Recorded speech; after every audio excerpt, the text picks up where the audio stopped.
Welcome to the Salmon Runs YouTube. Enjoy the video. You begin by acting immediately. Confirm the appeal deadline and which forum handles your case. Collect the assessment notice, relevant returns, receipts, Form 1099, and any professional calculations so you can prove the error. Draft a one-paragraph issue statement that clearly states what is wrong and the specific relief you want. For example, $4, $200 refund because judges decide on discrete claims. Once these are ready, complete the initial notice or petition form and sign it where required. Next, you construct the core argument. Identify the legal basis and tie each claim to a document or law.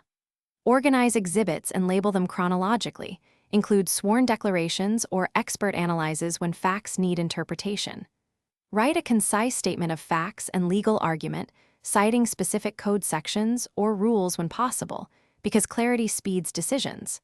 Then file the petition on time, pay fees, and serve the respondent according to procedure.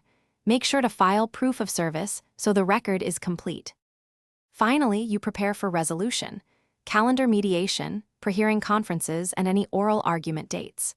Bring originals and exhibit binders and be ready to summarize your damages in plain terms. If you need more time, request an extension with reasons and evidence. Courts grant them sparingly.